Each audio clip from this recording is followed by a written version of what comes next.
Oh, happy Friday, everybody. Another week in the bag, and it has been a heck of a week. But look, we got it all under control, ready to bring you another great episode of Cocktails with Cav, where we bring the author meet and greets to you. And look, as always, please follow us, share the show so more people can get to know these incredible indie creators and their fantastic work. Check our X shop on our profile or our link tree. Look, you'll have all the links you need from tonight's show, including the superb crime fiction novel by tonight's guest. So by all means, check that out as well. And if you're feeling really froggy, look, hang around for 10 p.m. Central. We'll be coming to you with the Cocktails with Cav After Hours live show. That's where producer Drunk Doug and I unwind from all this great content creation and catch up on hot topics and news. So you can even join in the conversation there. So stick around for that. Well, let's get to it. Ladies and gentlemen, please help me welcome to the stage the amazing crime fiction author, Christine Boyer. Oh, Christine, I am so happy to have you on the show. I'm telling you what, this job has its perks. I'm so excited. Your book just launched October 1st, and we're looking forward to getting it out there. It's incredible work. But how you doing up there in Massachusetts? I'm doing pretty well. Thank you for having me on. I really appreciate it. Oh, hey, the pleasure's all mine. I tell you what, I've been so happy. You come highly recommended. I would hate to know who's highly recommending me. It's a frightening prospect, but thank you. Oh, well, where you at in Massachusetts? So I am in what's called the Metro West of Boston. So I'm about 20 miles outside of Boston proper. If you consider the Massachusetts Turnpike, I am pretty much smack dab between Worcester to the west and Boston to the east. It's a town called Framingham. Ah, nice. Yeah, that's a nice place. Boston's surprisingly clean, that's It is. It's a nice city. I love it. I've been here about 6 years now, and I'm a big fan. Yeah, the last time I visited in June, it was my mother, my old Italian mother, got in a fight with the Italian bakery people on the north side because there was no pistachios on a cannoli. So it was nice. Yeah. Yeah, it was a big fight. I think I even put it all over X. I was like following the saga. She fits in right with the culture of the North End, then, right? Oh, absolutely. Getting feisty about food. All 5 feet of her. Oh, geez, Christine. Well, we love to let the audience get to know the creators. I just have a great time meeting and greeting all you guys and bringing it to the audience. So please tell us a little about yourself and how we got to this incredible work we're going to talk about in a few minutes. How we got here. So my name is Christine Boyer. I'm originally from Pennsylvania and now live in Massachusetts for the past 5 or 6 years. I have a day job entirely unrelated to writing, but writing is sort of my real passion. And I've sort of been working at this writing thing ever since I was in high school. I've published some okay poems. I've got some short stories that I've published. I had a piece of creative nonfiction that did pretty well. And my novel Black Mariah is my debut. And as you said, it's out now. It came out yesterday. And I'm very proud of it. Well, I tell you what, that is it is. It's great that it dropped, and like I said, we were looking forward to it for a while. And you do. You have some incredible short stories, links on your website.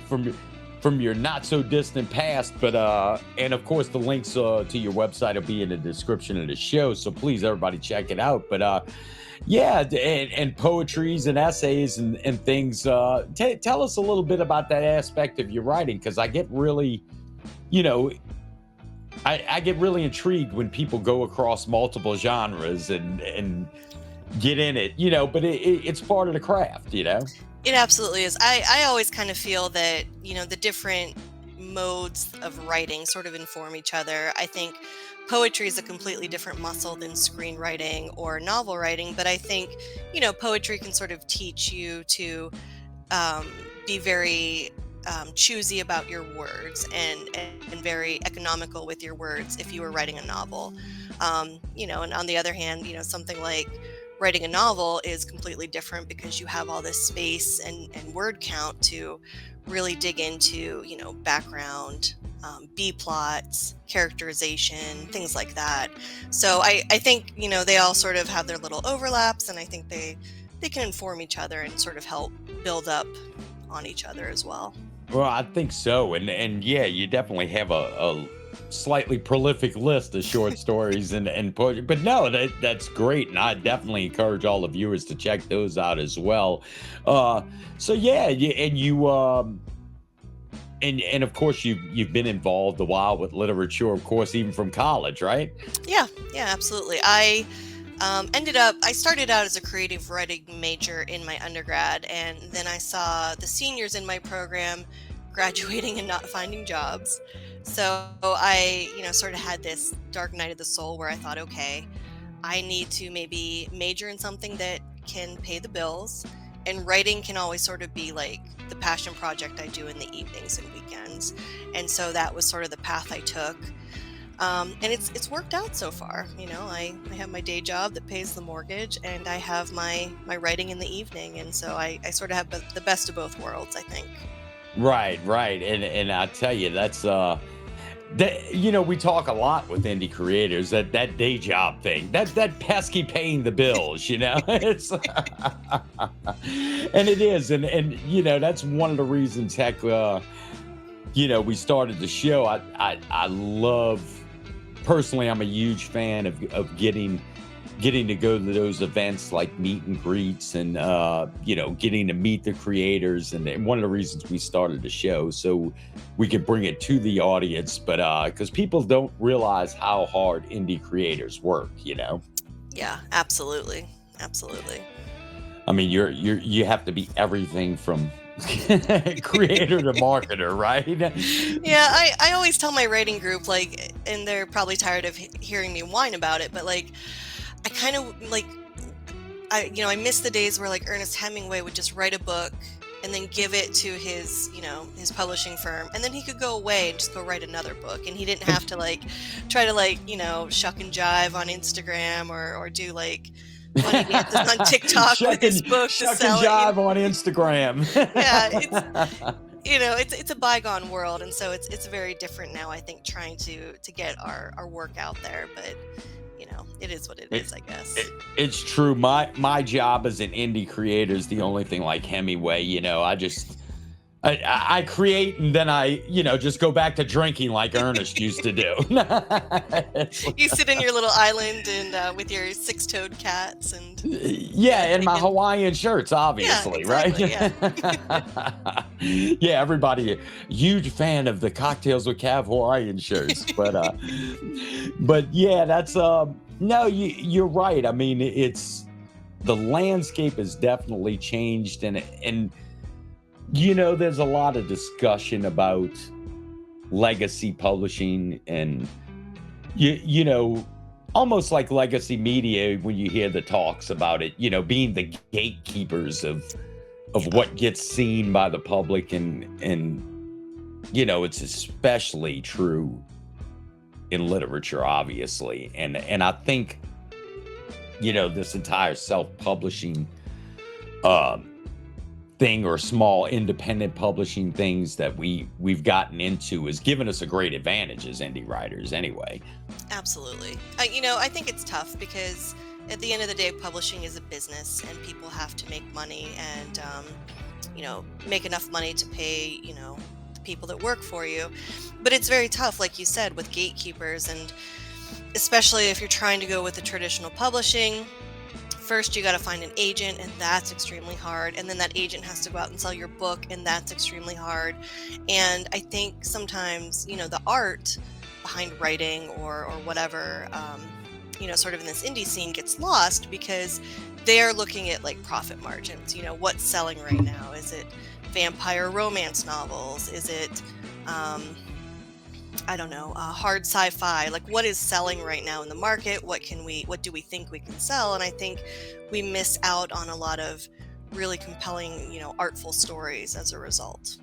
Yeah, and it is true. And, so like I said, the technology's enabled us to at least get our work published and get it out there. But, as we just kind of talked about it, it's on us to shuck and jive on social media. But, like you said, though, it's if you'd have told me as a kid in the 80s who lived in a town that didn't have a library, that someday I would have a device where I could download, a story or, a novel and have it on this device within seconds and be able to read, I would have said that sounds like an amazing future to be a part of. So, there's good and bad, but I think the accessibility for, independent artists is fantastic.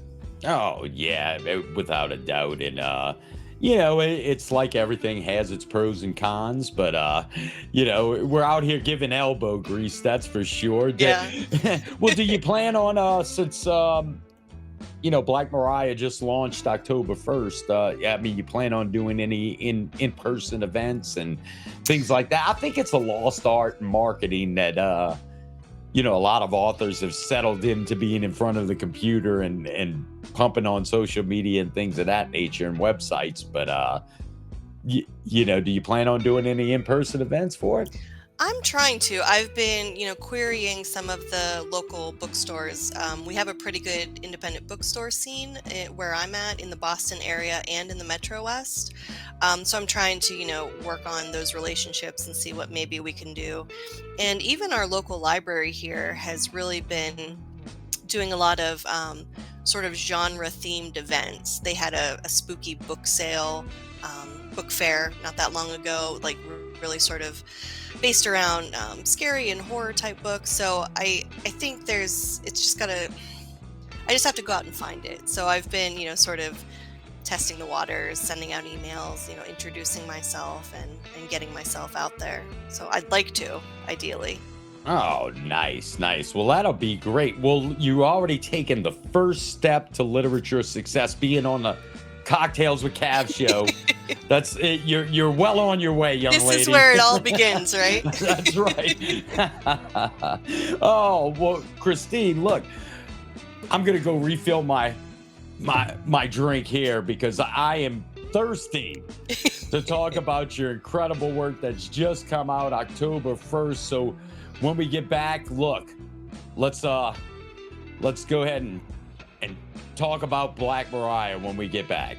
Absolutely. Awesome. Okay, everybody, got to pay those bills. Quick mid-roll break real fast. Look, as an Amazon affiliate, I only advertise products I truly believe in, and I wanted to give everyone a heads up on this incredible product that I use myself, especially when traveling. You cannot go wrong with the Kamrui Mini Desktop PC. With 16 gigs DDR4 RAM, as well as a 512 gig hard drive, it's as powerful as the big, huge desktop I have at home in my office.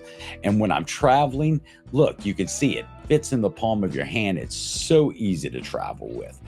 With its multiple HDMI ports, I just simply plug it into the TV in my RV or hotel room, and I have as much computing power as I need to even produce my Cocktails with Cav show on the road.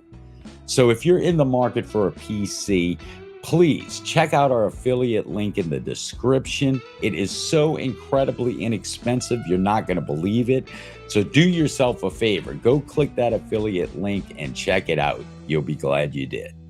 Oh, Christine, thanks for hanging with me through Mid-roll break. I'm telling you, I'm excited. But oh, please, by all means, like we said just before the break, just launched October 1st. Your incredible work, Black Mariah.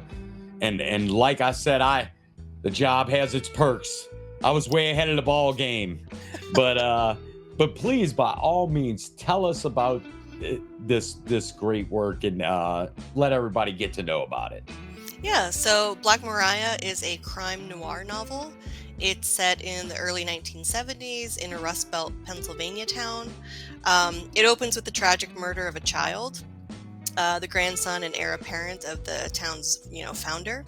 And the story really follows a pair of detectives as they sort of race against the clock to solve the murder, and their investigation takes them sort of deep into the past of this town and its founding. Um, it one of the things they always teach you in writing school is to write what you know. And so Black Mariah is based pretty heavily on a composite of places where I grew up in Pennsylvania in the 80s and 90s. And it's kind of a composite of some of the people I grew up with as well. So it's sort of a deeply personal story. And the other thing they sort of teach you is write what you know, but also write the book that you want to read. And I'm a great fan of mystery and crime novels, but I think where I've always sort of felt like there might be a little bit of, a lack is in sort of more rural-based, mysteries and crime. You've got James Elroy out on the West Coast. He writes these amazing stories set in LA with the LAPD. You have Dennis Lehane here in Boston who writes these amazing, like really, really great stories set in Boston. But I always sort of had a hard time finding the stories that were sort of set in the place where I grew up.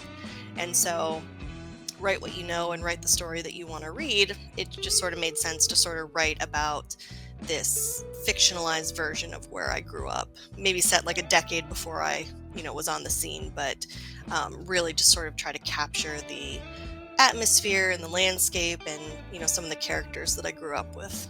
Well, I tell you, the story sounds fascinating, especially, when you speak about,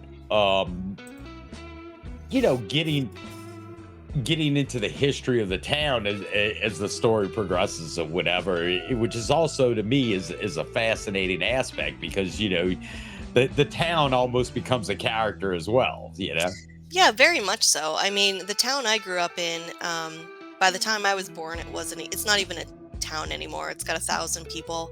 I think it still has a post office just because you can't make people drive an hour for their mail. But it had its boom. It had its boom time. It was a boom town when the coal mines were running at the turn of the century, like through the 20s and 30s and into the 50s. But it was tailing off then. So really, by the time I was born, the population had dwindled. When it was at its peak, it had an opera house, it had hotels, it had, pretty much everything in a functional city would have. And then when I came along, if people read my bio on my website, it's got one traffic light, it's got a funeral home, it's got a gas station.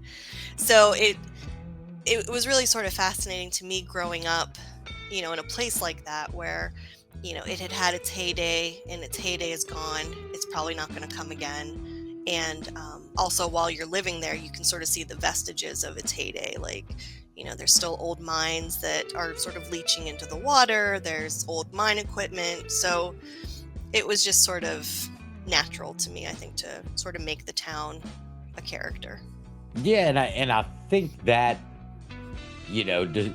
despite what we're used to seeing in popular, literature and popular movies, you're right. That rural, I think it'll resonate with a lot of people. I mean, because I know a lot of towns exactly like you described, and Yeah. here in Louisiana, just outside of New Orleans, it's Yeah, and I think these sorts of places get overlooked, especially in the national media. The media tends to focus on either coast, the West Coast, the East Coast, and they sort of talk about the middle section of the country and the southern section of the country as flyover territory. And I think it's, a little bit disheartening because there's people in these places and, they have rich lives, they have diverse lives, and their stories are worth telling. Um, it's not one dimensional at all. So I kind of wanted to highlight both the good and bad in these types of places and show that they are, fully realized places that, people have forgotten. Yeah, that's true. And I tell you though, and then on top of that, just the great plot and story, right? Do we get any scoop on Cocktails with Cav? Little tidbit spoiler, maybe not a spoiler because y'all gotta buy the book. That's what I'm talking about. But it's maybe a little tidbit. A little tidbit is it is really more of a why done it than a who done it. So for readers who really want to wait until the last chapter to know who did it, this is probably not the book for you, but because you do find out pretty early on who did it. But it really sort of gets into the why done it side of things, the psyche, the history there. So if people prefer that, then this might be a book that they might like. Oh, I love it. I love it because that's my favorite aspect, delving into the dark minds. The dark inner psyche of people, yes. That's right. When we finish the show, Christine, we could talk about my childhood trauma. And yeah, any readers might want to have a therapist lined up, Exactly. That's why I do the show, because my therapist quit returning my phone calls for appointments. I don't know why. I just But ladies and gentlemen, by all means, please look. Check out, just launched October 1st, fascinating story like we talked about, Black Mariah. Miss Christine Boyer, and of course her links and her website will all be in the description of the show. And y'all go check this book out. It's incredible. And I tell you what, Christine, I cannot thank you enough for taking time out of your busy schedule of day jobbing and great indie creating and coming on to Cocktails with Cav with me. Well, thank you so much. I mean, I really do want to thank you. For all of us independent creators out here, folks like you who really help sort of give us a platform and give us a chance to talk about our works, it's invaluable. So I really appreciate it. Oh, well, the pleasure, like I said, is all mine. So ladies and gentlemen, please check out the links in the description for Miss Christine Boyer and her great new novel, Black Mariah. Christine, cheers from New Orleans. Cheers from the Boston area, Framingham. Thank you so much. It was a pleasure.